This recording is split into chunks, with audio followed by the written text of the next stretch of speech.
यं ब्रह्मा वरुणेन्द्ररुद्रमरुतः स्तुनवन्ति दिव्यैस्तवैर्वेदैः साङ्गपदक्रमोपनिषदैर्गायन्ति यं सामगाः। ध्यानावस्थिततद्गतेन मनसा पश्यन्ति यं योगिनो यस्यान्तं न विदुः सुरासुरगणा देवाय तस्मै नमः। श्री सहजानन्दाय नमः। श्री पूर्णपुरुषोत्तमाय नमो नमः। श्री स्वामिनारायण भगवाननी जय। अक्षर पुरुषोत्तम महाराजनी जय। गुणातीतानंद स्वामी महाराजनी जय। भगत जी महाराजनी जय। शास्त्री जी महाराजनी जय। योगी जी महाराजनी जय। प्रमुख स्वामी महाराजनी जय।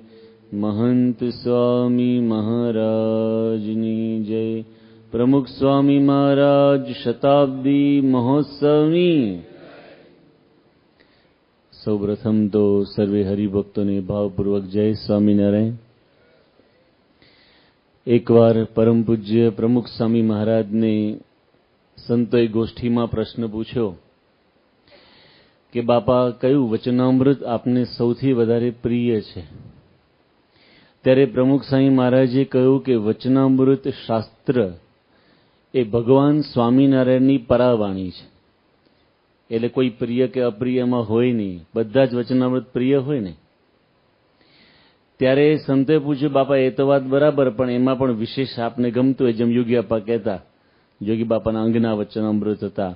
શાસ્ત્રીજી મહારાજ પણ કહેતા કે મધ્યનું 7મું વચનામૃત પ્રિય વચનામૃત છે। યોગી બાપા પણ કહેતા પ્રથમનું, 6ઠું, 16મું આ બધા પ્રિય વચનામૃત છે। તો એમાં આપને કોઈ વિશેષ વચનામૃત પ્રિય હોય તો? ત્યારે બાપાએ વાત કરી કે અંત્યનું 7મું વચનામૃત। પછી બાપાને બીજો પ્રશ્ન પૂછ્યો કે બાપા આપને કયું કીર્તન સૌથી વધારે ગમે? તો પ્રમુખ સ્વામી મહારાજ તો ભજનિક સંત હતા, હંમેશા અખંડ પોતે ભજન કરતા ને કરાવતા। એટલે એમણે કહ્યું કે મહારાજના પરમહંસોએ જે ભજનો લખ્યા છે ને બધા જ ગમે। ભજનમાં તો એવું હોય નહીં કે આ ગમે આ ન ગમે, ભજન તો બધા ભગવાનની ભક્તિનો કરવાનો એક અવસર છે। તો સંતે વાત કરી બાપા એ તો બરાબર, પણ દરેકને અમુક ભજન ગમતા હોય, એની સાથે સ્મૃતિઓ જોડાયેલી હોય। ત્યારે બાપાએ કહ્યું કે હા, બ્રહ્માનંદ સ્વામી રચિત જોઈ મૂર્તિ મનોહર તારી એક કીર્તન અમે શાસ્ત્રીજી મહારાજ આગળ બહુ ગાતા, અને શાસ્ત્રીજી મહારાજ પણ સામેથી અમને કહેતા કે કીર્તન ગાઓ। પ્રમુખ સ્વામી મહારાજ જ્યારે યુવાન હતા ત્યારે એકદમ એમના મીઠા ઘેરા અવાજે જ્યારે આ ભજન ગાતા ત્યારે શાસ્ત્રીજી મહારાજને બહુ ગમતું, એટલે આ કીર્તન સાથે એમની ગુરુની સ્મૃતિઓ જોડાયેલી છે। તો બાપાએ વાત કરી કે ભજન બહુ ગમે। પછી બાપાને પૂછ્યું કે બાપા આપને સ્વામીની વાતમાંથી કઈ વાત ગમે? આ સ્વામીની વાતો છે ને, વચનામૃતનું ભાષ્ય કહેવાય। ત્યારે પ્રમુખ સ્વામી મહારાજે કહ્યું કે આ તો અક્ષર બ્રહ્મની વાણી છે। જેમ વચનામૃત એ પરબ્રહ્મની વાણી, એમાં અક્ષરામૃત જ કહેવાય, અક્ષરનું અમૃત, એટલે કે અક્ષરબ્રહ્મ ગુણાતીતાનંદ સ્વામીની વાણી।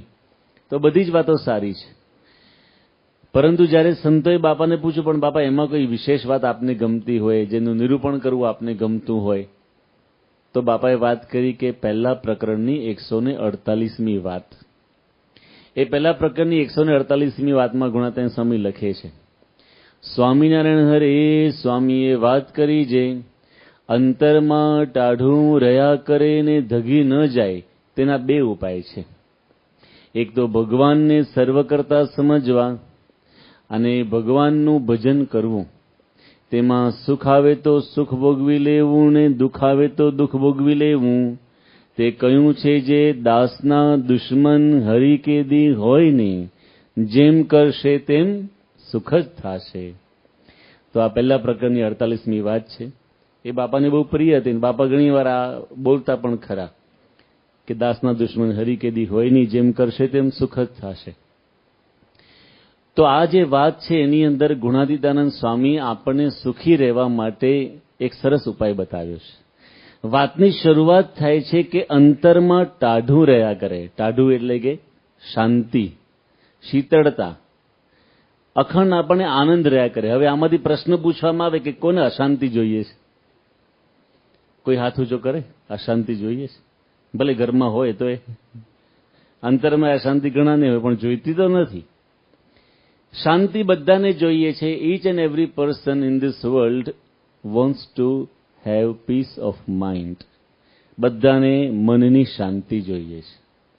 તો એનો ઉપાય સ્વામી અહીંયા બતાવે છે. સ્વામી કહે છે કે અંતરમાં ટાઢું રહ્યા કરે ને, એના બે જ ઉપાય છે.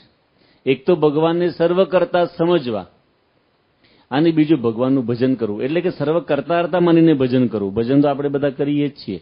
સવારે ઉઠીએ, પૂજા કરીએ, આરતી થાળ કરીએ, ઘર સભા કરીએ, રવિ સભા, પરાસભા ભરીએ, કરીએ છીએ આપણે ભજન ભક્તિ. પણ હવે કેવી રીતે ભજન ભક્તિ કરવા? તો દરેક ક્રિયામાં એવું અનુસંધાન કે ભગવાન કરતા હરતા છે. આ સૃષ્ટિમાં જે કંઈ બને છે એ એમની ઈચ્છાથી બને છે. આપણા જીવનમાં જે કંઈ પ્રસંગો બને છે એ એમની ઈચ્છાથી જ બને છે. અને એમની ઈચ્છાથી જે કંઈ બને છે આપણા સારા માટે બને છે. આ સમજણ. પરમ પૂજ્ય મહંત સ્વામી મહારાજે સત્સંગ દીક્ષા શાસ્ત્રની આપણને ભેટ આપી છે. અને એની અંદર 315 શ્લોકો છે. દરેક સબ્જેક્ટ ઉપર બે ત્રણ શ્લોકો છે. ફોર એક્ઝામ્પલ, એકાદશીની વાત આવી તો ઉપવાસની વાત આવી તો મહંત સ્વામી મહારાજે 2-3 શ્લોકોની અંદર એની વાત કરી. રવિ સભા, પરાસભાની વાત આવી, ઘર સભાની વાત આવી. સ્વામી એક શ્લોકમાં એનું વર્ણન કર્યું. પણ જ્યારે ભગવાનના કરતા હરતાની વાત આવી ને, તો મહંત સ્વામી મહારાજે વચ્ચે વારંવાર એ વાત કરી. શ્લોક નંબર 44-45, ત્યારબાદ શ્લોક નંબર 106, ત્યારબાદ શ્લોક નંબર 152, ત્યારબાદ શ્લોક નંબર 169, ત્યારબાદ શ્લોક નંબર 279. આ દરેકની અંદર મહંત સ્વામી મહારાજ ભગવાનના કરતા હરતાની વાત કરે છે. 44મો શ્લોક: ભગવાન સર્વ કર્તાસ્તિ દયાલુ સર્વ રક્ષક સૈવ નાશક સર્વ સંકટાનામ સદા મમ. ભગવાન સર્વ કરતા હરતા છે. ભગવાન દયાળુ છે, આપણા દુઃખોના નાશ કરનારા છે, આપણા તારક છે. આવી વાત મહંત સ્વામી મહારાજે લખી છે. અને ખરેખર જે ભક્તો હોય છે ને એને અનુભવ થાય છે. રામાયણની અંદર એક સરસ પ્રસંગ નોંધાયો છે. હનુમાનજી સમુદ્ર ઓળંગીને લંકામાં ગયા. સીતાજીને અશોક વાટિકામાં મળ્યા અને વીંટી બતાવીને ઓળખાણ આપી કે મને ભગવાન રામે મોકલ્યો છું, હું રામદૂત છું. સીતાજીને બહુ આનંદ થયો. વાતો ચાલતી હતી, એમાં રાવણ આવ્યો. હનુમાનજી નાનું રૂપ ધારણ કરીને વૃક્ષ પર બેસી ગયા. જોવા લાગે કે હવે રાવણ શું કરે છે. સાથે મંદોદરી હતી, બીજા સિપાહીઓ હતા. અને રાવણે આવીને સીતાને કહ્યું કે હે સીતા, તારી હઠ મૂકી દે, ચલ મારા મહેલની અંદર, મારી સાથે લગ્ન કર. સીતાજીએ તો સાંભળ્યું ન સાંભળ્યું, ઇગ્નોર કર્યા. અને એ વખતે રાવણને બહુ ગુસ્સો આવ્યો. અહંકારી તો હતો, અને અહંકારી માણસનું કોઈ માને નહીં ને ઇગ્નોર કરે ને, એની અવગણના કરે ને, તેને ગુસ્સો બહુ આવે. તલવાર પર હાથ ગયો ને મ્યાનમાંથી તલવાર બહાર કાઢી કે સીતા તું નહીં આવે ને મહેલમાં તો તને મારી નાખીશ. જ્યાં તલવાર ખોલીને અને હનુમાનજીથી રહેવાયું નહીં. અને હનુમાનજી વિચાર કરે છે કે હમણાં નીચે કૂદકો મારી એના હાથમાં તલવાર કાપી નાખું. પણ જ્યાં વિચાર આવ્યો ને ત્યાં મંદોદરીએ રાવણનો હાથ પકડ્યો. અને મંદોદરી કે તલવાર મૂકો, અબડા સ્ત્રીને મરાય નહીં, મહાપાપ છે. ત્યારે હનુમાનજી વિચારવા લાગ્યા કે સીતાની રક્ષા કરવા માટે મેં વિચાર કર્યો, પણ સીતાની રક્ષા ભગવાને મંદોદરીમાં રહીને કરી. ભગવાન કરતા કેવા છે કે ગમે તેના દ્વારા રક્ષા કરી શકે છે. એ વખતે ત્રિજટા નામની રાક્ષસી આવી અને રાવણને કહે છે કે મને એક એવું સ્વપ્ન આવ્યું છે અને મને જે સ્વપ્ન આવે છે ને સાચા પડે છે. ત્રિજટાને જે સ્વપ્ન આવે ને સાચા પડતા. ત્રિજટા કહે છે કે મને એવું સ્વપ્ન આવ્યું છે કે આપણા આ રાજ્યની અંદર, લંકાની અંદર એક મોટો વાનર આવ્યો છે અને આખી લંકા સળગાવી છે. તો હનુમાનજી વિચાર કરે છે, મને ભગવાને આવું કરવાનું કહ્યું તો નથી, પણ હવે સ્વપ્ન આવ્યું છે તો કરવું પડશે, કારણ કે સ્વપ્નમાં પ્રેરણા કરનારે ભગવાન છે ને. અને એ વખતે રાવણ ગુસ્સે થઈ અને પછી જતો રહ્યો. આ બાજુ હનુમાનજીએ, એમને ભૂખ લાગી હતી એટલે બધા અશોક વાટિકામાં વૃક્ષોમાં ફળ હતા એ ખાધા, થોડા વૃક્ષો તોડ્યા, એટલે બધા સિપાહીઓ આવી ગયા અને બધા સિપાહીઓને બરાબર હનુમાનજી મેથી પાક ચખાડ્યો અને પછી ઇન્દ્રજીત આવ્યા અને હનુમાનજી જાતે બંધાઈ ગયા. મૂળ તેમને રાવણની મુલાકાત કરવી હતી. ઇન્દ્રજીત એમને બાંધીને જ્યારે રાજસભામાં લઈ જાય છે અને હનુમાનજી રાવણ સાથે ફેસ ટુ ફેસ વાત કરે છે. અને હનુમાનજી કહે છે કે હે રાવણ, ભગવાન શ્રી રામ સ્વયં પ્રભુ છે, અવતાર છે. તમે એમની પત્નીને લઈને આવ્યા, તમે ખોટું કર્મ કર્યું છે. ભગવાન તમને જરૂર દંડ આપશે, પણ જો તમે સીતાને પાછી આપી દેશો, માફી માંગશો, શરણાગતિ લેશો તો ભગવાન દયાળુ છે, ક્ષમા આપી દેશે. ભગવાન સર્વ કરતાથી દયાળુ, સર્વ રક્ષક, દયાળુ પણ છે. મહારાજે પણ મધ્યના 28માં વચનામૃતમાં લખ્યું છે, રામચંદ્રજીની દયાળુ પ્રકૃતિ હતી. હનુમાનજી કહે છે ભગવાન દયાળુ છે, તમને ક્ષમા આપી દેશે, માટે માની જાઓ. રાવણ તો માનતો નથી અને સામે એમ કહે છે કે હે વાંદર, તું મને ઉપદેશ આપે છે, ઓળખે છે હું કોણ છું? રાવણ છું. ત્યારે હનુમાનજી કહે છે કે તમે ગમે તે હો, પરંતુ તમે ભગવાનને ઓળખતા નથી. એ સાક્ષાત ભગવાન છે, હજુ પણ તમે માની જાઓ. આવી જ્યારે વાત કરી ત્યારે રાવણને ગુસ્સો આવ્યો અને પોતાના અનુચરોને કહી દીધું કે આને મારી નાખો. અને બધા અનુચરો અસ્ત્ર શસ્ત્ર લઈને આવ્યા. હનુમાનજી વિચાર કરે કે હવે તો મારે ઐશ્વર્ય વાપરવું પડશે, હવે એમને બંધાયેલા તો નહીં ચાલે, કારણ કે પોતાનું પ્રોટેક્શન તો કરવું પડે ને. હજુ આવો વિચાર કરે એમાં વિભીષણજી રાજ દરબારમાં ઊભા થયા અને રાવણને કહે છે કે રાવણ, આ બધાને ઊભા રાખો, કારણ કે આ ગમે એમ દુશ્મનનો દૂત કહેવાય. દૂત જ્યારે સમજાવટ માટે, શાંતિ માટે આવે ને ત્યારે મરાય નહીં, એ ધર્મ વિરુદ્ધ છે. બીજી કોઈ સજા કરો. હનુમાનજી વિભીષણ સામે જોઈએ કે હવે ભગવાનની રક્ષા મારી આનામાં રહીને કરી. આ વિભીષણમાં ભગવાને પ્રેરણા કરીને જો મને કોઈ માર્યો જ નહીં. એટલે રાવણ કહે છે બરાબર છે, આપણે એને મૃત્યુદંડ નહીં આપીએ, પણ એવો દંડ આપીશું કે આખી જિંદગી યાદ કરે. વાનરને પૂંછડું બહુ વાલું હોય, એના આખા પૂંછડે દોરડું બાંધો, ઘી લગાવો અને એને સળગાવો. ત્યારે હનુમાનજીને ખબર પડી પેલી ત્રિજટાને સ્વપ્ન આવ્યું હતું ને, હવે મારે લંકા બાળવાની છે, ભગવાનની જ ઈચ્છા છે, પણ આ આટલી મોટી લંકા હું બાળત કેવી રીતે? આ લંકા બાળવાનું કાર્ય ભગવાને રાવણ દ્વારા કરાવ્યું છે. ભગવાન કેવા કરતા હતા છે કે પોતાના દુશ્મનમાં રહીને પણ પોતાનું ધાર્યું કરે છે. ભગવાન કેવા છે? સમરથ શું ન કરે, પ્રભુ પલમાં ચાહે સો કરે. મેલ ઠેકાણે ધૂળના ડગલા, જંગલમાં વસાવે બંગલા. જલથલ પલટ કરે, પ્રભુ પલમાં ચાહે સો કરે. આને પૂંછડું બાળ્યું અને લંકા સળગી. પણ જુઓ, શાસ્ત્રકારો લખે છે કે જીવનમાં જે કંઈ ઘટનાઓ બનતી જાય છે ને, એમાં ક્યાંક ક્યાંક ભગવાનનું કર્તૃત્વ આપણને જો વિચારીએ તો મનાતું જ જાય કે ખરેખર આ ભગવાને કર્યું, આ ભગવાને કર્યું. આપણાથી કશું થાય એવું છે જ નહીં. Man proposes and God disposes. માણસ સંકલ્પ કરે કે આવું કરવું, પણ ભગવાન એની ઈચ્છા પ્રમાણે કરે છે.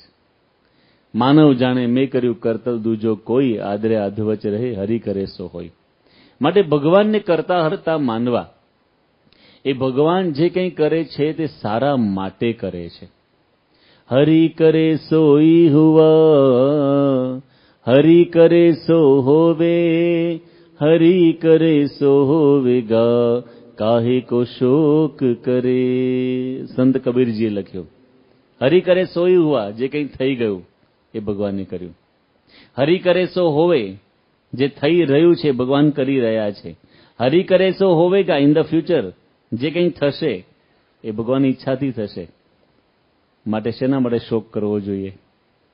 જો આવી સમજણ હોય તો આપણને કોઈ પ્રકારનો શોક રહે નહીં. આ જ વાત પરમ પૂજ્ય મહંત સ્વામી મહારાજે શ્લોક નંબર 152 લખી. ભૂતમ યચ્ચ ભવદ્યચ્ચ યદેવાગ્રે ભવિષ્યતિ સર્વમ તન્મહિતાયૈવ સ્વામિનારાયણેચ્છયા.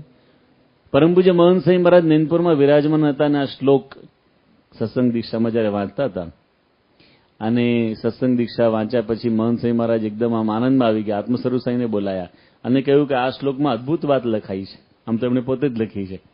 બાપા કહે છે કે આ શ્લોક જો હરિભક્તોના જીવનમાં દ્રઢ થાય ને તો દુઃખ રહે જ નહીં. એટલે આત્મસ્વરૂપ સ્વામી કે બાપા કયો શ્લોક? સ્વામી કે 152મો શ્લોક. તો એની અંદર પણ આ જ વાત છે કે ભગવાન કરતા હરતા છે. માટે કોઈ પ્રકારનો શોક મનની અંદર લાવવો નહીં. આ તો આપણે ભક્તોની વાત છે, દુનિયાના લોકોને પણ સમજાય છે. 1912ની સાલમાં લંડનની અંદર એક ક્લાર્ક નામનો બહુ જ સારો માણસ હતો, જોબ કરતો હતો અને એને પૈસા સેવિંગ કરેલા. અને તે વખતે વિશ્વનું સૌથી મોટું સ્ટીમર બનેલું જેનું નામ હતું ટાઇટેનિક. અને એની અંદર મોટા મોટા ધનાઢ્ય માણસો એ ક્રૂઝની અંદર દરિયામાં ફરવા જવાના હતા. આને 5 બાળકો હતા. 5 બાળકો અને પતિ પત્નીની એને ટિકિટ બુક કરાવી દીધી. કારણ કે આ ક્રૂઝની અંદર તો બધા રીચ માણસો હતા ને દુનિયાના, એને બુક કરાવ્યું હતું. આ તો મધ્યમ વર્ગીય હતો, પણ એને થયું કે લાવો ને આપણે પૈસા એના માટે સેવ કર્યા છે, આપણે આમ રીચ ફીલ થાય ને, આમ મોટા માણસો સાથે ફરવા જઈએ તો. અને જાય છે, બધું બુકિંગ કરે છે, ટિકિટ ને બધું. પણ અઠવાડિયા પહેલા એનો કૂતરો હતો ને એના દીકરાને કરડી ગયો.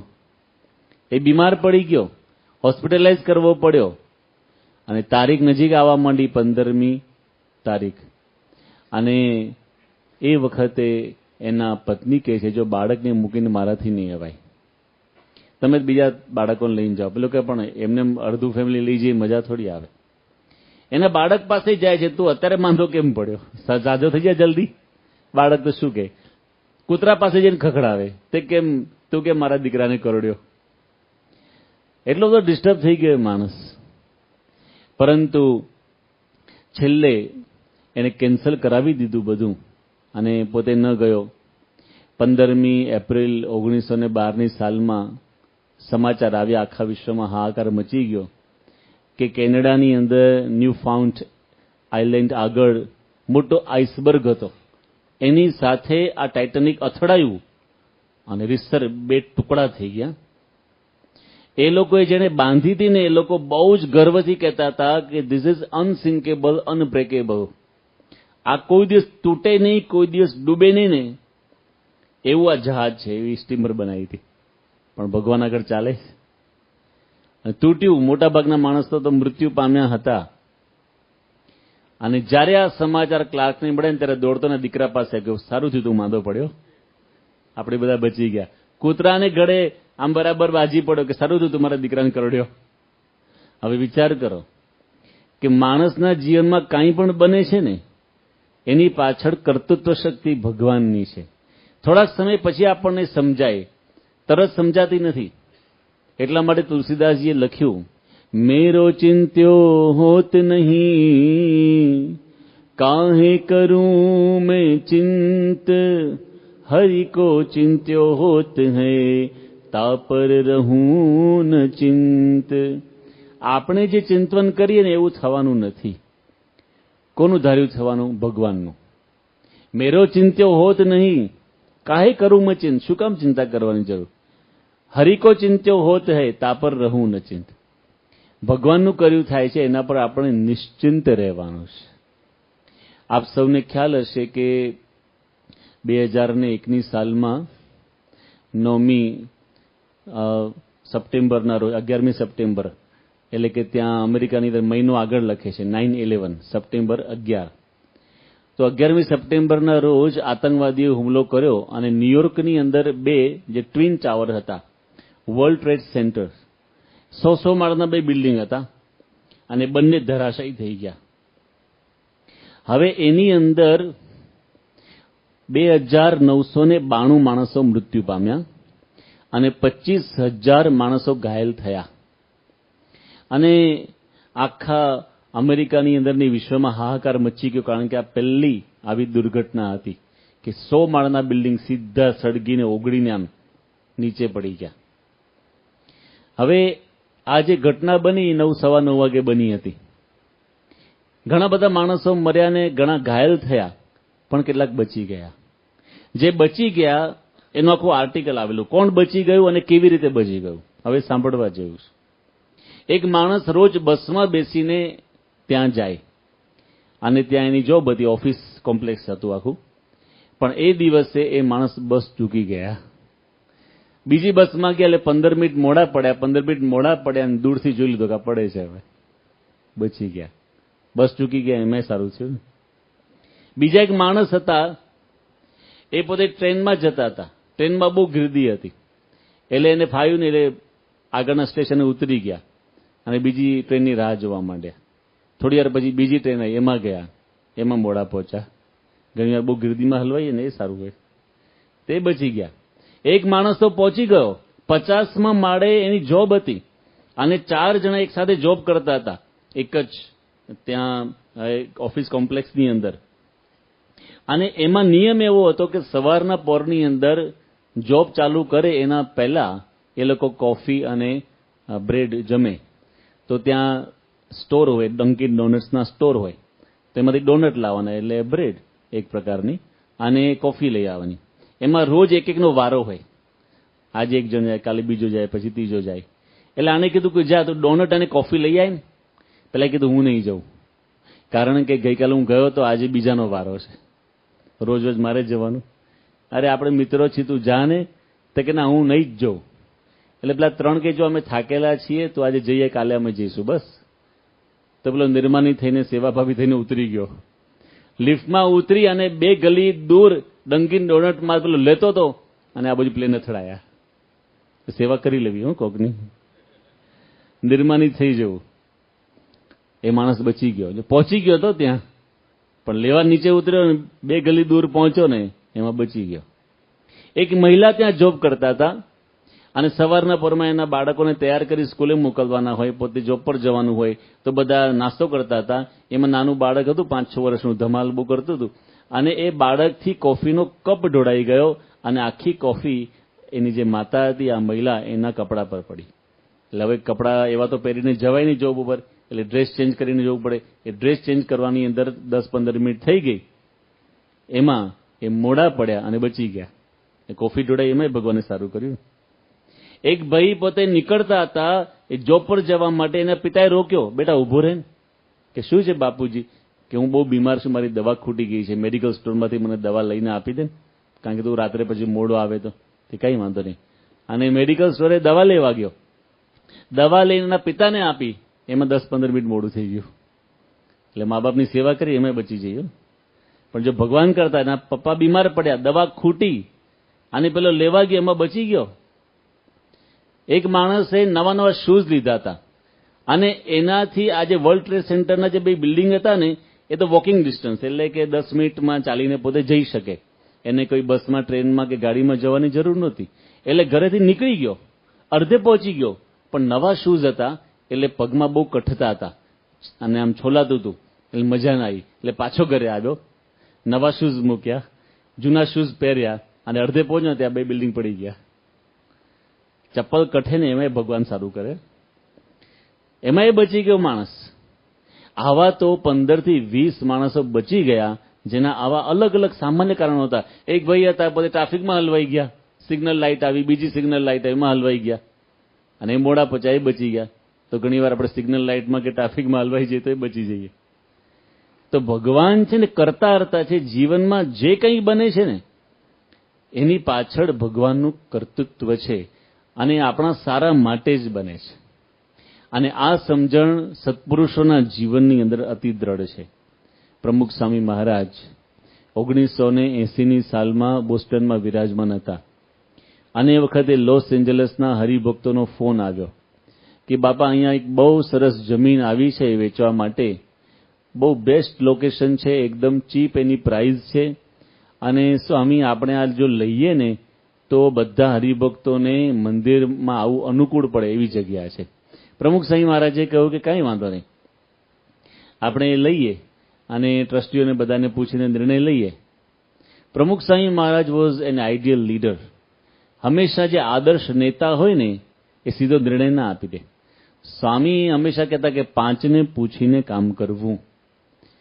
હવે એક ટ્રસ્ટી ન્યુયોર્કમાં રહે, કેસી પટેલ, બીજા ટ્રસ્ટી ન્યૂજર્સીમાં રહે, ત્રીજા ડલાસમાં રહે, ચોથા સાનોઝીમાં રહે, પાંચમા શિકાગોમાં રહે. અલગ અલગ જગ્યાએ ટ્રસ્ટીઝ બધા રહેતા હતા. હવે તે વખતે મોબાઈલ ફોન તો હતા નહીં અને બધાને લેન્ડલાઇનમાં ફોન કરવાના તે વખતે. અને આજે પણ પરદેશમાં તમે જોબ કરતા હો તો જોબ અવર્સમાં ફોન અટેન્ડ કરાય નહીં. ઇમરજન્સી હોય તો તમને એ લોકો આપીએ, પણ જોબ અવર્સમાં ફોન ઉપાડાય નહીં. હવે હરિભક્તોએ બાપાને વાત કરી કે બાપા આપણે છે ને 3-4 કલાકમાં હા કે ના કહેવાની છે, કારણ કે બીજી ઘણી બધી કંપનીઓને આ જમીન ગમતી હતી. એ લોકો પણ પેલા જે ઓનર હતા જમીનના માલિક એને કહેતા હતા અમને આપી દે. સ્વામી કે વાંધો નહીં, આપણે પ્રયત્ન કરીએ. હવે 1 કલાક થયો, 2 કલાક, 3 કલાક, અને હરિભક્તોના ઉપરી ફોન આવે, બાપા શું નિર્ણય લીધો, બાપા શું નિર્ણય લીધો. સ્વામી કે હરે ટ્રસ્ટીઓ હજુ મળતા નથી, આપણે પ્રયત્ન કરીએ છીએ, વાયા પહોંચાડી છે મેસેજ. અને એમ કરતાં કરતાં તો 4.5 કલાક થઈ ગયા અને એલએના હરિભક્તોનો ફોન આવ્યો કે સ્વામી એ જમીન જતી રહી અને બીજી કંપનીવાળાએ જમીન લઈ લીધી. તો પ્રમુખ સ્વામી મહારાજના મુખમાંથી પહેલું વાક્ય શું નીકળ્યું? જેવી ભગવાનની ઈચ્છા. ભગવાને બીજે બેસવું હશે. પણ વિવેક સાગર સ્વામીથી આ રહેવાયું નહીં. એમને બહુ દુઃખ લાગ્યું. એટલે એમણે બાપાને કહ્યું કે અરે બાપા બહુ ખોટું થયું, આ જમીન જતી રહી. તો પ્રમુખ સ્વામી મહારાજે કહ્યું કે કંઈ વાંધો નહીં, આપણે ભગવાન પર છોડવું. બીજા દિવસે પ્રમુખ સ્વામી મહારાજ નાસ્તો કરી રહ્યા હતા અને વિવેક સાગર સ્વામી વાતમાંથી પાછી આ વાત કરી, બાપા ગઈકાલ બહુ ખોટું થયું નહીં. સ્વામી કે શું થયું? પેલી જમીન ના જતી રહી. સ્વામી કે આ જતી રહી પણ હવે ભગવાનની મરજી. ત્રીજો દિવસ થયો, બાપા બપોરે લંચ લેતા હતા, સંતો સાથે વાતો ચાલતી હતી. વાતમાં વિવેક સાગર સ્વામી કે બાપા મને ભૂલાતું જ નથી. સ્વામી કે શું ભૂલાતું નથી? કે બાપા પેલી જમીન જતી રહી. તો સ્વામીએ એ વખતે કહ્યું કે જો વિવેક સાગર સ્વામી, આપણે પુરુષાર્થ તો કર્યો હતો ને, પુરુષાર્થ કરવાનો, પછી ભગવાન પર છોડવાનો. પછી બાપાએ નરસિંહ મહેતાની પંક્તિ યાદ કરાવી, જે ગમે જગદગુરુ દેવ જગદીશને તે તણો ખરખરો ફોક કરવો, આપણો ચિંતવ્યો અર્થ કાંઈ નવસરે, ઉગરે એ જ ઉદ્વેગ ધરવો. નરસિંહ મહેતાએ લખ્યું છે. પ્રમુખ સ્વામી મહારાજ કહેતા કે જે ભગવાને ધાર્યું હોય ને એ સારું હોય, એનો ખરખરો ન કરવો, બહુ ઉદ્વેગ ન કરવો. પછી બાપાએ વાત કરી કે જો આપણે છે ને પુરુષાર્થ કરવાની ના નથી, પ્રયત્ન સંપૂર્ણ કરવો, પણ ફળ ભગવાન પર છોડવું. જે કૃષ્ણ પરમાત્માએ અર્જુનને ગીતામાં વાત કરી, કર્મણ્યેવાધિકારસ્તે મા ફલેષુ કદાચન. તમારો અધિકાર કર્મ કરવામાં છે, ફળમાં નહીં, કારણ કે ફળ ભગવાનના હાથમાં છે. પ્રમુખ સ્વામી મહારાજના જીવનમાં સમજણ હતી, એટલા માટે કોઈ દિવસ ડિસ્ટર્બ થતા નહીં, કોઈ દિવસ અશાંત થતા નહીં. અખંડ શાંતિ એમના અંતરમાં રહેતી, કારણ કે જે કંઈ કરે છે ભગવાન કરે છે અને સારા માટે કરે છે. પ્રમુખ સ્વામી મહારાજે આ સમજણ માત્ર પોતાના જીવનમાં રાખી નહોતી, બધાને આ સમજણથી પોતે જીવવા માટે પ્રેરણા આપતા હતા. એટલા માટે ભગવાન જે કરે છે સારા માટે કરે છે. પુરુષાર્થ કરવાની ના નથી. ઘણી વખત માણસો શું વિચાર કરે, ભગવાન કરતા આવતા છે ને તો આપણે કંઈ કરવાની જરૂર ખરી? વિદ્યાર્થી હોય એમ વિચારે કે ભગવાનની ઈચ્છા હશે તો આપણે પાસ થઈશું, માટે કંઈ ભણવાની જરૂર નથી, મહેનત કરવાની જરૂર નથી. એવું ના ચાલે. મહેનત તો કરવી જ પડે, પછી ફળ ભગવાન પર છોડો તો દુઃખ ન થાય. તમે લોકો એમ વિચારો કે દુકાન ચાલશે તો ચાલશે, ભગવાનની ઈચ્છા 10 વાગે ખોલીએ કે 12 વાગે ખોલીએ, ભગવાનની ઈચ્છા હશે તો ધંધો ચાલશે, એવી રીતે નહીં વિચારવાનું. કે નોકરીએ જઈએ કે ના જઈએ, ભગવાનની ઈચ્છા હશે તો રૂપિયા ઘરે આવશે, એવું નહીં. પુરુષાર્થ કરવાનો. કર્મણ્ય વાધિકાર તેનો મતલબ શું થાય? You have right to work. તમારો કર્મ કરવામાં અધિકાર છે, but never to its fruits. ભગવાનના હાથમાં કર્મ ફળ છે, માટે એ ભગવાન પર છોડી દેવું. જેમ તમે લોકો ઘણા બધા ખેતી કરો છો, તો ખેતીની અંદર તમે ખેતર ખેડો, અને પછી તમે વાવણી કરો તે તમારા હાથમાં છે ને, પણ વરસાદ કોના હાથમાં છે? એ ભગવાનના હાથમાં છે. કેટલો પડે, ક્યારે પડે, કેવો પડે, એ ભગવાનના હાથમાં છે.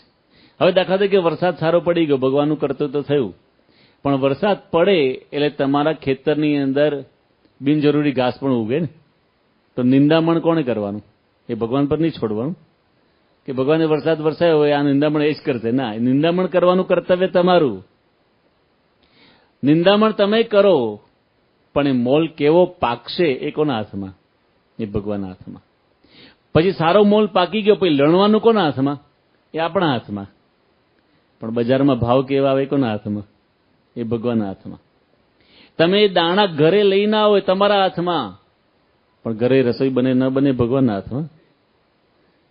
રસોઈ બને, કદાચ તમે રસોઈ બનાવો, પણ કેવી બને ને ભગવાનના હાથમાં. ગુણાતીત વાતોમાં જ લખ્યું છે કે ભગવાનની ઈચ્છા ના હોય તો રોટલા હોય ને તો બળી જાય.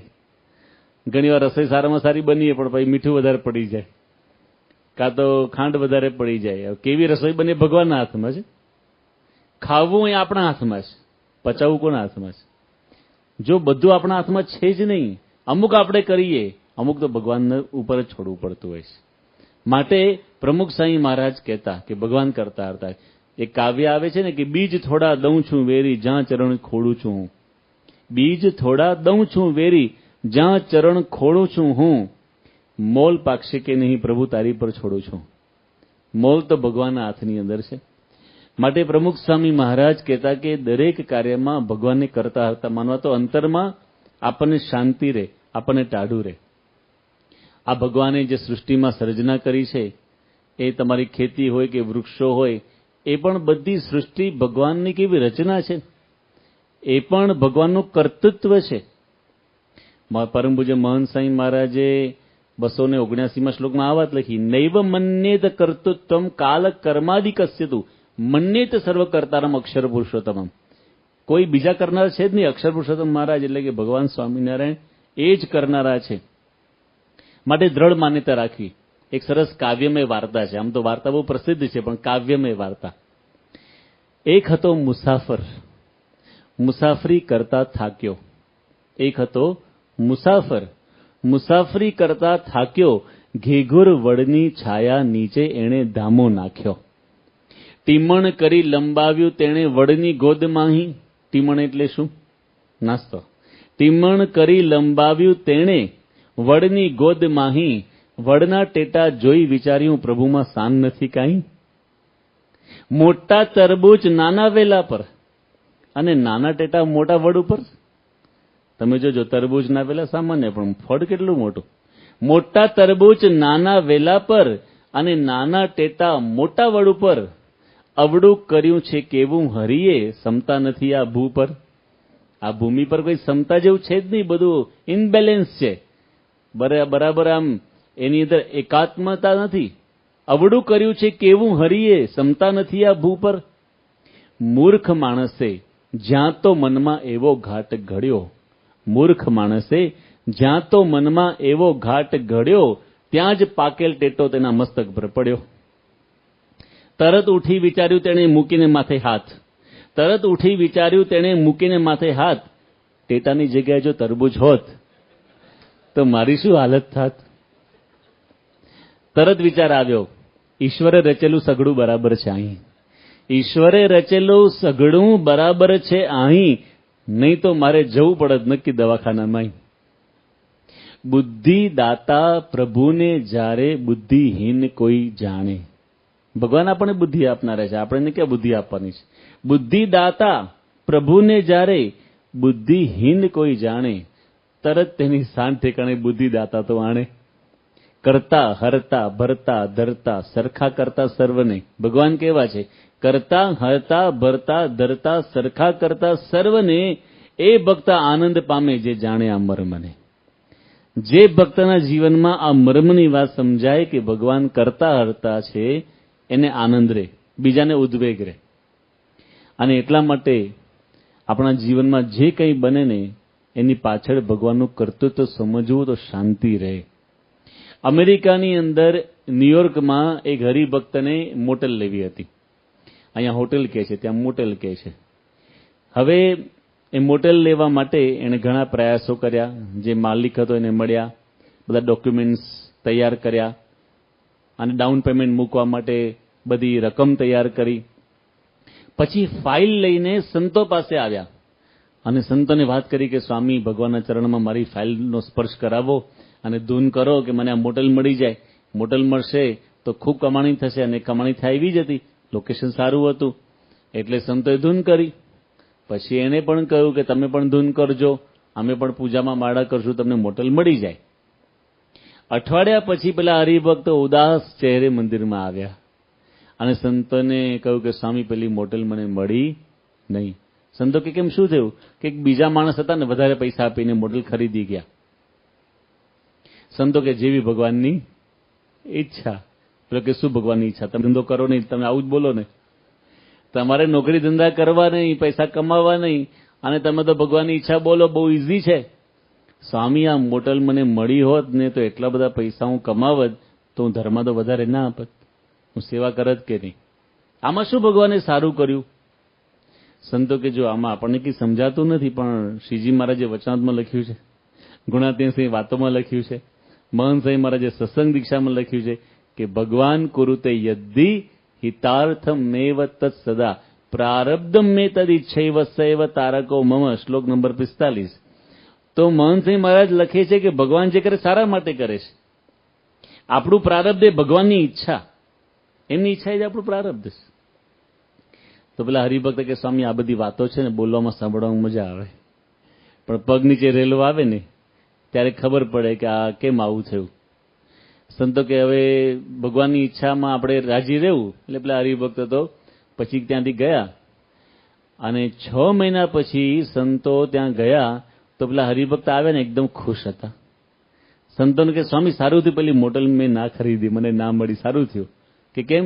કે જેને ખરીદી ને એની ચાલી જ નહીં, ધંધો જ ના ચાલ્યો, ઘરના પૈસા મૂકવા પડ્યા, બેંક કરપ્ટ થઈ ગઈ. મેં જો એ મોટેલ લીધી હોત, મને જો એ મળી હોત ને તો હું પણ બેંક કરપ્ટ થઈ જાત અને હાથે પગે થઈ જાત. હવે એમાં જે કંઈ પ્રશ્નો હશે મોટેલમાં, જૂના ઓનરના કે જમીનના જે પ્રશ્નો હશે, પણ ચાલી જ નહીં. જો અઠવાડિયામાં એને સમજાતું નહોતું કે ભગવાન કરતા છે કે નહીં, ભગવાને કેમ આવું કર્યું. 6 મહિના પછી ખબર પડી ગઈ ભગવાન જે કરે સારા માટે કરે. એમ થોડી ધીરજ રાખીએ ને આપણે તો સમજાય કે ભગવાને જે કર્યું ને એ સારા માટે કર્યું. તરત નહીં સમજાય, પણ થોડું ધૈર્ય રાખવું પડે. તો સમય જતાં આપણને ખ્યાલ આવે કે જે કંઈ આપણા જીવનમાં ઘટનાઓ બની ને એમાં આપણું ઘડતર થયું, એમાં આપણને સમજણ મળી. એટલા માટે કહે છે, pain is a sign that you are alive, problem is a sign that you are strong, and prayer is a sign that you are not alone, you are with God. જીવનમાં જ્યારે પીડા આવે ને ત્યારે સમજવું કે આપણે જીવતા છીએ. જીવતા માણસને જ પીડાનો અનુભવ થાય ને, મરેલાને પીડાનો અનુભવ થાય. જીવનમાં પીડા આવે છે એનો મતલબ આપણે જીવિત છીએ, ડેડ બોડી નથી. Pain is a sign that you are alive. જીવનમાં પ્રોબ્લેમ આવે ને તો શું સમજવું? That you are strong. જીવનમાં સમસ્યા આવે તો સમજવું કે આપણે બહુ સક્ષમ છીએ એ સમસ્યાને હલ કરવા, નહીં તો હારી ન જઈએ, પડી ન ભાંગીએ. સમસ્યા છે પણ આપણે હજુ પણ સ્ટ્રોંગ છીએ, આપણે એને ડીલ કરી શકીએ છીએ, આપણે એને હેન્ડલ કરી શકીએ છીએ. અને પ્રાર્થના કરીએ ભગવાનને ત્યારે સમજવું કે આપણે એકલા નથી. પ્રાર્થના કરો છો એનો મતલબ જ છે કે ભગવાન આપણી સાથે છે. પ્રાર્થના કરીએ છીએ એનો મતલબ જ છે કે આપણે એકલા નથી. તો હંમેશા જીવનમાં કંઈ પણ ઘટના બને ત્યારે આ વિચાર કરવો. ભગવાન સ્વામિનારાયણના એક મહાન હરિભક્ત હતા, બેચર ભગત, અને માંગરોળ ગામમાં રહેતા. ત્યાં જુનાગઢ પંથકમાં પણ એક માંગરોળ છે, સોરઠ પ્રદેશમાં. એ નહીં, પણ આપણા મધ્ય ગુજરાતનું માંગરોળ ગામ છે. તમે કરજણથી આમોદ જાઓ ને તો વચ્ચે માંગરોળ નાનું એક ગામડું આવે છે. અને એ વખતે બેચર ભગત ત્યાં રહેતા, ભગવાન સ્વામિનારાયણનું ભજન કીર્તન કરતા. બહુ સંતોષી જીવ હતા.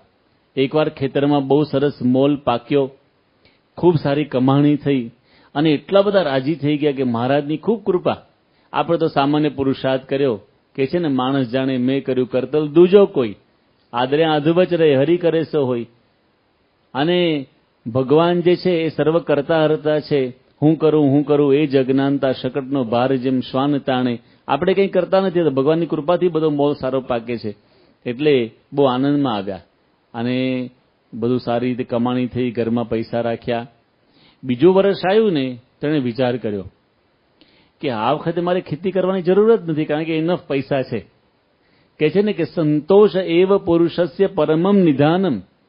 Containment is happiness. માણસના જીવનમાં સાચું ધન કયું છે? સંતોષ. એટલે એણે બીજા વર્ષે ખેતી ના કરી અને જે પૈસા આગલા વર્ષના હતા એનાથી ઘર આખું વર્ષ ચાલે એવું હતું. એટલે શાંતિથી કે આપણે ભજન ભક્તિ કરીએ, સત્સંગ કરીએ. આવા સંતોષી માણસ.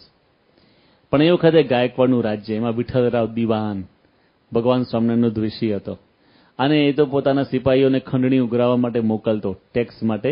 એના સિપાહીઓ ગામડે ગામડે ફરતા. તે આના સિપાહીઓ એ આ માંગરોળ ગામમાં આવ્યા, બધા ખેડૂતોની પાસે ટેક્સ માંગ્યો, બધાએ આપ્યો. બેચર ભગત પાસે આવ્યા. બેચર ભગત કે જો ભાઈ, મેં ખેતી કરી નથી એટલે મારે ટેક્સ આપવાનો ન હોય. તો કે ઘર કેમનું ચાલે છે? એ તો ગયા વર્ષે ખેતી કરીને એનું સેવિંગ છે, બચત છે, એમાંથી ઘર ચાલે છે. હું સંતોષી છું એટલે મેં ખેતી કરી જ નથી. તો સિપાહીઓ કે ગયા વર્ષે જે તમે કમાણી કરી એના ઉપર તો ટેક્સ લાગે ને, એ તો આપો. તો પેલો કે એના પર તો મેં ગયા વર્ષે આપી દીધો પૂરેપૂરો. એટલે આ સિપાહીઓ કે ના, એમ નહીં, આ વર્ષે પણ આપવો પડે. અરે ભાઈ, મેં ખેતી જ નથી કરી, કમાણી ન હોય તો ટેક્સ કેવી રીતે ભરવાનો? સિપાહીઓ માન્યા નહીં અને એને પકડીને જેલમાં લઈ ગયા, વડોદરાની જેલમાં પૂર્યા. અને પછી તો કીધું હવે ડબલ ટેક્સ આપવો પડશે, તમે અમારું માન્યું નહીં ને. બીજો દિવસ થયો, સવારના પરમાં આણે કહ્યું કે ભાઈ મને છોડો, કારણ કે હું સત્સંગી છું, મારે રોજ સ્નાન કરીને પૂજા કરવાનો નિયમ છે. પેલા કે ના, પેલા ટેક્સ ભરો પછી સ્નાન કરવાનું. પેલો કે ભાઈ હું પૂજા સિવાય જમીશ નહીં, પાણી પીશ નહીં. કે તમારો પ્રોબ્લેમ છે, તમારો વિષય, તમારો પ્રશ્ન છે, અમારે કંઈ લેવા દેવા, અમારે તો દીવાનો હુકમ છે, ટેક્સ આપો તો તમને છોડીએ. હવે જેટલી રકમ માંગતા હતા એટલી આપી દે તો પછી આગળ પ્રશ્ન થાય એવો હતો. એટલે એને બહુ વિનંતી કરી પણ કોઈ માન્યું નહીં. 1 દિવસ થયો, 2 દિવસ થયા, 3જો દિવસ, અને ભૂખ્યા ભૂખ્યા ભજન કરતા હતા અને મહારાજને અંતરથી યાદ કરતા હતા કે મહારાજ તમે કરતા હરતા છો, મારા જીવનમાં જે કંઈ પ્રસંગ બન્યો છે એની પાછળ કંઈ સારું હશે, આપ મારી રક્ષા કરો. અને અચાનક શ્રીજી મહારાજ ત્યાં પ્રગટ થયા. શ્રીજી મહારાજે એમના શરીરે હાથ ફેરવ્યો એટલે જે કંઈ બેડીઓ બાંધેલી હતી એ બધી છૂટી ગઈ. મહારાજે કહ્યું કે તમે આંખ બંધ કરીને સ્વામિનારાયણ મહામંત્રનું ઉચ્ચારણ કરો. એમણે સ્વામિનારાયણ મહામંત્રનું ઉચ્ચારણ કર્યું અને આંખ ખોલી તો જેલની બહાર ગામના વગડામાં અને શ્રીજી મહારાજ ત્યાં ઊભા હતા. સાથે મૂળજી બ્રહ્મચારી હતા. શ્રીજી મહારાજ આ ભક્ત ભૂખ્યા હતા એટલે મહારાજ એમના માટે સુખડી અને જમવાનું બધું લઈને આવ્યા હતા. મહારાજે પોતાના હાથે ભક્તને જમાડ્યા. પછી એ ભક્તે આમ જોયું ને તો 4 બળદગાડા ઊભા હતા. 3ની અંદર એના ઘરની ગર્વખરી હતી અને ચોથામાં એના પત્નીને બાળકો બેઠા હતા. કે મહારાજ આવડી શું? મહારાજ કહે છે કે અહીંયા હવે ખરાબ દેશકાળ આવવાના છે, એટલા માટે તમે રાતોરાત અહીંથી નીકળીને બામણ ગામ પહોંચી જાઓ. ત્યાં જઈને તમે ભજન ભક્તિ કરજો, ત્યાં તમને કોઈ દુઃખ નહીં આવે. મહારાજ જેવી તમારી આજ્ઞા. પણ ત્યાં તો મને કોઈ ઓળખતું જ નથી. મહારાજ હું ત્યાં જઈને કરીશ શું? ત્યાં રહીશ ક્યાં? મહારાજ કે બધી વ્યવસ્થા થઈ જશે, તમે જાઓ. જો વિશ્વાસ. એ નીકળ્યા અને આ બાજુ મહારાજે બામણ ગામના મુખ્ય હરિભક્તોને સ્વપ્નમાં દર્શન દઈને કહ્યું કે અમારા ભગત આવે છે, ઘર બનાવી આપજો, સાચવજો.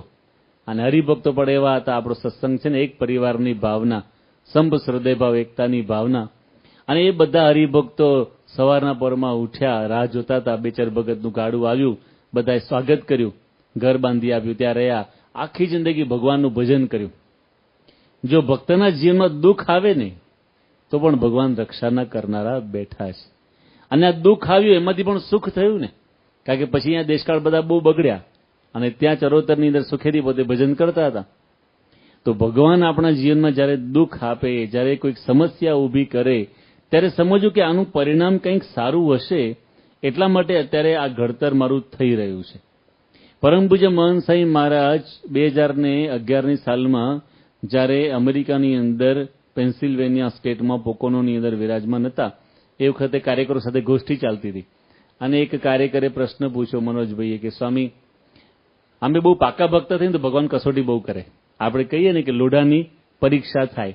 તો આપણે બહુ પાકા ભક્ત થઈએ ને તો ભગવાન કસોટી બહુ કરે, માટે થોડા કાચા રહેવું એમ. એટલે ભગવાન બહુ કસોટી ના કરે. તો મહંત સ્વામી મહારાજ કે પાકા થશો તો કસોટી કરશે, કાચા રહેશો તો સોટી મારશે. એટલે કે એમાં પણ ભગવાન આપણી પરીક્ષા તો કરવાવાળા બેઠા જ છે. પછી મહંત સ્વામી મહારાજે કહ્યું કે જુઓ, ભગવાન આપણી ગમે એટલી કસોટી કરે ને, પણ એની પાછળ આપણું સારું થાય ને એ જ ભગવાનના અંતરમાં વિચાર હોય છે. માટે આપણે ભગવાનની ઈચ્છા પ્રમાણે જ વર્તવું, તો અંતરમાં આનંદ રહે, અંતરમાં શાંતિ રહે. એટલા માટે એક ભગવાનનું સરસ વાક્ય છે. ભગવાન એમ કહે છે કે તું કરતા હૈ વો જો તું ચાહતા હૈ. આપણે શું કરીએ છીએ હંમેશા? જે ઈચ્છા હોય એ જ કરીએ છીએ. તું કરતા હૈ વો જો તું ચાહતા હૈ, લેકિન હોતા હૈ વો જો મેં ચાહતા હું. થાય છે કોનું ધાર્યું? ભગવાનનું. તું કરતા હૈ વો જો તું ચાહતા હૈ, लेकिन होता है वो जो मैं चाहता हूं. अब तू कर वो जो मैं चाहता हूं तो होगा वो जो तू चाहता है. આપણે ભગવાનનું ધાર્યું કરીએ ને તો આપણી ઈચ્છા પ્રમાણે થાય. ભગવાન કહે છે હવે તમે એ કરો કે જે હું ઈચ્છું છું. તો ભગવાનની આપણે આજ્ઞામાં રહીએ અને કરતા કરતા ભગવાનને માનીને ભજન કરીએ તો આપણે સુખ ને સુખ રહે. કોઈ પ્રકારનું દુઃખ આપણા જીવનની અંદર આવે નહીં. માટે ગુણાતીતાનંદ સ્વામી અહીંયા કહે છે કે ભગવાનને કરતા હરતા માનવા. એમ કરતા હરતા માનીને ભગવાનનું ભજન કીર્તન કરવું. મહંત સ્વામી મહારાજે માત્ર આ ઉપદેશ નથી આપ્યો, સત્સંગ દીક્ષામાં એમના જીવનમાં દ્રઢ છે. પરમ પૂજ્ય મહંત સ્વામી મહારાજ ગાદી પર આવ્યા. પ્રથમ વખત બોચાસણ જઈ રહ્યા હતા. આજે પરમ પૂજ્ય સ્વામીશ્રીની પુણ્યતિથિ છે, ઓગસ્ટ મહિનો છે. અને પરમ પૂજ્ય મહંત સ્વામી મહારાજ એ જ્યારે ગાદી પર આવ્યા અને સૌ પ્રથમવાર ગઢપુર દર્શન કરી ત્યાંથી બોચાસણ જતા હતા અને પ્રથમ એમની મુલાકાત હતી ગુરુપદે આવ્યા પછીની. રસ્તામાં સંતોએ બાપાને પ્રશ્ન પૂછ્યો કે બાપા, જ્યારે પ્રમુખ સ્વામી મહારાજ ધામમાં ગયા અને બીજા દિવસે 14મી તારીખે સભા થઈ અને એમાં પૂજ્ય ડોક્ટર સ્વામીએ બાપાનો લખેલો પત્ર વાંચ્યો.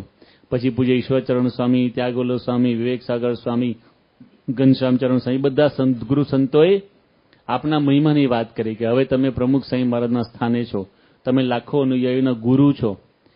તો એ વખતે તમે સભામાં બેઠા હતા, મંચ પર બેઠા હતા, તમારા મનમાં શું વિચાર હતા? તમે શું વિચારતા હતા? તો મહંત સ્વામી મહારાજે કહ્યું કે હું વિચારતો હતો કે ભગવાન કરતા હરતા છે. અત્યાર સુધી સંસ્થા એમણે ચલાવી છે, આગળ પણ એ જ ચલાવવાવાળા છે, આપણે તો નિમિત્ત છીએ. શી કેટલી દ્રઢ માન્યતા છે મહંત સ્વામી મહારાજને કે આપણે તો નિમિત્ત છીએ. આમ તો શ્રીજી મહારાજ પ્રથમના 27માં વચનામૃતમાં એમ લખે છે કે આ દુનિયામાં જે કંઈ થાય છે ને, જેના વરસાવ્યા મેઘ વરસે છે, જેની મર્યાદામાં આ સમુદ્ર રહે છે અને પાર ઓળંગતો નથી, અને આ દુનિયાની અંદર જે કંઈક બની રહ્યું છે એ કોના વતે થાય? મહારાજ કે મને મળ્યા એવા જે પ્રત્યક્ષ ભગવાન તે વતે થાય છે. મને મળ્યા એવા પ્રત્યક્ષ ભગવાન એટલે આજે મહંત સ્વામી મહારાજ, કારણ કે શ્રીજી મહારાજ કરતા હતા છે, એમનામાં રહ્યા છે. પણ મહંત સ્વામી મહારાજ શું કહે છે કે મને લાગતું જ નથી કે હું ગુરુ છું. સ્વામી કે આપણે તો સેવક છીએ, આપણે તો નિમિત્ત છીએ, આપણે તો માત્ર સેવા કરવા માટે નિમિત્ત છીએ, કરતા હરતા તો મહારાજ જ છે. આવી સમજણ એમના જીવનમાં છે. જ્યારે પ્રથમ વખત પોતે પરદેશ યાત્રાએ પધાર્યા 2017માં હ્યુસ્ટનમાં વિરાજમાન હતા, ડોક્ટર કિરીટભાઈ પટેલ સ્વામીશ્રીની તબિયત જોવા માટે આવ્યા અને આત્મસ્વરૂપ સ્વામીએ એમને પ્રશ્ન પૂછ્યો કે ડોક્ટર સાહેબ, અમારે અમારા ગુરુ મહંત સ્વામી મહારાજનું સ્વાસ્થ્ય સારું રાખવા માટેની જવાબદારી છે, અમારી ગુરુ ભક્તિ છે, તો અમારે કઈ કઈ વસ્તુનું ધ્યાન રાખવું પડે? ત્યારે ડોક્ટર કિરીટભાઈએ વાત કરી કે જો 3 વસ્તુ છે ને એ બહુ જ મહત્વની છે. પહેલી વસ્તુ, સૌથી સારામાં સારું સ્વાસ્થ્ય જો આપણને જોઈતું હોય તો પહેલી વસ્તુ એ છે ડાયટ. ડાયટ એટલે કે આપણો આહાર. રોજબરોજ કેવો આહાર કરવો, માપમાં જમવું, ઓછું જમવું, આ ડાયટ છે ને બહુ મહત્વની વસ્તુ છે. ઘણી વખત માણસ બહુ ખાય ને એમાંથી બીમારીઓ બહુ આવે છે. તો સંયમ એ બહુ જરૂરી છે. અને ડાયટ ઉપર જો માણસને કંટ્રોલ હોય તો ઘણી બધી બીમારીઓથી એની રક્ષા થતી હોય છે. પણ ઘણા બધા માણસો એવા હોય છે ને કે એનો ડાયટ એકદમ કંટ્રોલની બહાર જ હોય.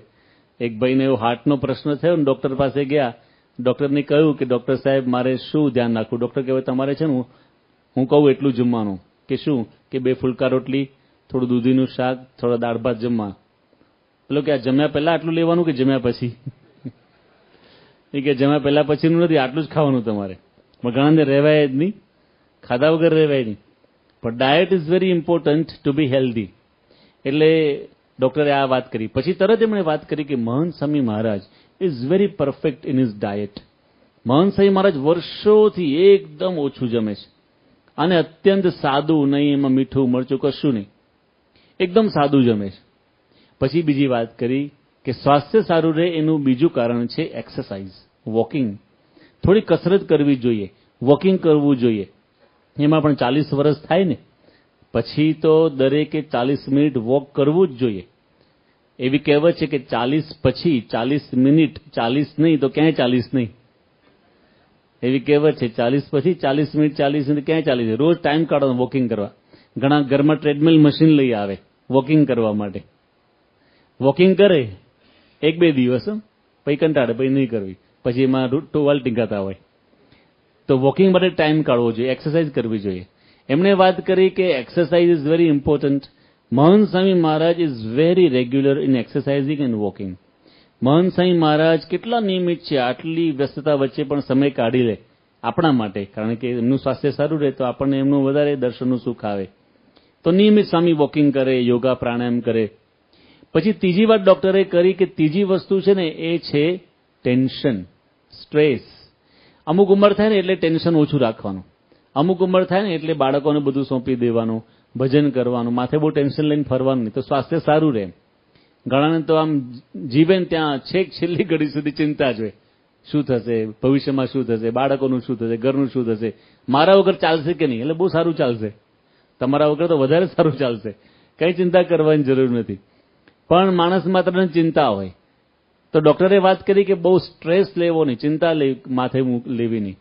પછી હજુ મહંત સ્વામી મહારાજ માટે કંઈ વાત કરે ને પેલા મહંત સ્વામી મહારાજ આમ ઇશારો કરવા માંડ્યા. મહંત સ્વામી મહારાજ છે ને સાઇન લેંગ્વેજ બહુ વાપરે છે. મહંત સ્વામી મહારાજ આમ શૂન્ય કર્યું, 0. પછી સ્વામી કે અમારે છે ને 0 ટેન્શન છે, એકદમ 0 સ્ટ્રેસ છે. તો વિવેકમૂર્તિ સ્વામીએ પ્રશ્ન પૂછ્યો કે બાબા આટલી મોટી સંસ્થાની જવાબદારી તમારા માથે છે તો સ્ટ્રેસ ના આવે, ટેન્શન ના આવે? સ્વામી કે ના. કે કારણ શું? તો સ્વામી કે ભગવાન કરતા કરતા છે ને આપણે ક્યાં કરીએ છીએ, એમની પર છોડી દઈએ, પછી ચિંતા રહે, કરનારા એ જ છે. પછી પ્રશ્ન સરસ પૂછવામાં આવ્યો કે બાપા ક્યારેક તમારી ઈચ્છા હોય કે હરિભક્તોને મળવું છે, સભામાં જવું છે, પણ ડોક્ટર્સ ના પાડે, તમારી તબિયત ના દુરસ્ત હોય, સેવકો ના પાડે, તો તમારે તમારી ઈચ્છા પ્રમાણે ના થાય ને. તો તમને એમ ના થાય કે ગુરુ તો હું છું, આ ચેલાઓ કેમ મારે કરવાનું? તમારી ઈચ્છા પ્રમાણે ના થાય, તમે ભક્તોને મળવા ઈચ્છો, સભામાં આવવા ઈચ્છો, પણ તમને ના પાડવામાં આવે તો એ વખતે થોડું દુઃખ થાય, ટેન્શન જેવું લાગે. સ્વામી કે ના. તો કે કેમ? તો સ્વામી કે ડોક્ટરમાં પ્રેરણા કરનાર કોણ છે? સેવક સંતોમાં પ્રેરણા કરનાર કોણ છે? ભગવાન જ છે. અને ખરેખર બધા સંતોનો અનુભવ છે કે મહંત સ્વામી મહારાજે કોઈ દિવસ પોતાની સુખાકારી માટે કોઈ ડિમાન્ડ કરી નથી કે મને આવો સોફો ફાવે કે આવો ન ફાવે, આવો પલંગ ફાવે કે આવો ન ફાવે, કોઈ દિવસ નહીં. પોતે વિચરણ કરતા, પણ વિચરણ ગોઠવે કોણ? સેવક સંતો. અને બાપાને ખાલી કહી દે બાપા આજે અહીંયા જવાનું છે કે સારું, સ્વામી આજે અહીંયા સભા છે, સારું, સ્વામી આજે સવારે વહેલા નીકળવાનું, સારું. કોઈ દિવસ મહંત સ્વામી મહારાજે પોતાના વિચરણનો પ્રોગ્રામ જાતે બનાવ્યો નહીં. સેવકો જ બનાવે, હરિભક્તો, કાર્યકરો, વ્યવસ્થાપક, કોઠારી સ્વામી, સંત નિર્દેશકો બનાવે. બસ બાપાને કહી દે, બાપા પહોંચી જાય. બાપા આજે 4 વાગે છે ને સભા છે, તમારે 3:30 ઉઠવું પડશે બપોરે. સ્વામી કે ઉઠી જઈશું, વાંધો નહીં. સ્વામી આ રાત્રે મોડી સભા ચાલશે, કાંઈ વાંધો નહીં. 2011માં આલ્બનીમાં, ન્યુયોર્કમાં આવ્યા હતા ને આવો સોફો હતો. સવારે કાર્યકરોની સભા હતી, સાંજે જાહેર સભા હતી. તો સવારે સોફામાં બેઠા ને તો બરાબર અમને એવું લાગ્યું, અમે તે વખત ત્યાં સેવામાં હતા, તો અમને એવું લાગ્યું કે બાપાને છે ને સોફો બરાબર ફાવ્યો નથી, બહુ પોચો હોય ને બેસવાની મજા ના આવે. તો કથા પછી બાપાને પૂછ્યું, બાપા સોફો તમને અનુકૂળ આવ્યો? સ્વામી કે બરાબર છે. કે ના ના બાપા તમને અનુકૂળ આવે એવું લાગતું નથી, અમે દૂરથી દર્શન કરતા હતા, આમ પોચો બહુ છે, આપણે બીજો સોફો સાંજે મૂકી દઈએ. સ્વામી કે ના બધું બરાબર છે. પછી સ્વામી કે મેં મારા જીવનમાં કોઈ દિવસ કીધું નથી કે આ ફાવે કે ન ફાવે, જે હોય ચલાવી લેવાનું. હવે આ કંઈ ઇઝી નથી, કારણ કે રોજ ગામ બદલાય, રોજ સ્ટેજ બદલાય, રોજ સોફા બદલાય, રોજ ઉતારો બદલાય, રોજ પલંગ બદલાય, રોજ ઓશિકું બદલાય. કેટલું અઘરું છે. પણ મહંત સ્વામી મહારાજ આમ પથારીમાં પડે ને એમ, અને બીજી સેકન્ડે નસકોરા બોલવા માંડે, એકદમ સામાન્ય મીઠા નસકોરા, ઘણા તો જનરેટર જેવા હોય એવા નહીં, એકદમ મીઠા નસકોરા બોલે અને સૂઈ જાય. અને એક જ પડખે સૂઈ જાય, સવારે ઉઠે એમ સીધા છતાં ઉઠી જાય, કોઈ ટેન્શન જ નહીં. હવે આપણે એક ઘર ચલાવતા હોય ને તો કેટલું ટેન્શન હોય. મહંત સાંઈ મહારાજને અમે 1100 સંતો, એમાં બાળકો તો કહેવાઈએ, આપણે બધા હરિભક્ત એમના સંતાનો કહેવાઈએ, 162 પ્રકારની સામાજિક સેવાની પ્રવૃત્તિ ચાલે છે, કેટલું ટેન્શન હોય. પણ તમે જુઓ, મહંત સાંઈ મહારાજ સદગુરુ સંતરૂપે જે હતા એવા જ આજે છે. દેર ઇઝ નો ચેન્જ, એવા ને એવા જ છે. એ પોતે ભજન ભક્તિ કરે, સવારે વહેલા ઉઠે, યોગા કરે, પ્રાણાયામ કરે, મુદ્રાસન કરે, પ્રાર્થના કરે, શાસ્ત્ર વાંચન કરે, વહેલા પૂજામાં આવી જાય અને હરિભક્તોને મળે, મુલાકાત આવે, મીટિંગ કરે. પણ ભગવાન કરતા હરતા છે એ માનીને જ કરે છે. એટલા માટે અખંડ શાંત છે. એમના દર્શન કરવાથી આપણને શાંતિ થાય છે. તો આવા સત્પુરુષો આપણને ઉપદેશ નથી આપતા, એમના જીવનમાંથી આપણે શીખવે છે. માટે આપણા જીવનમાં કોઈ પણ સુખ દુઃખ આવે, સફળતા નિષ્ફળતા મળે, ધાર્યું થાય ન થાય, એના કરતા હરતા જો ભગવાનને માનીએ તો અંતરમાં ટાળું રહે. આવી સમજણ આપણા જીવનમાં દ્રઢ થાય એ મારા સાંઈને પ્રાર્થના. શ્રી સ્વામિનારાયણ ભગવાનની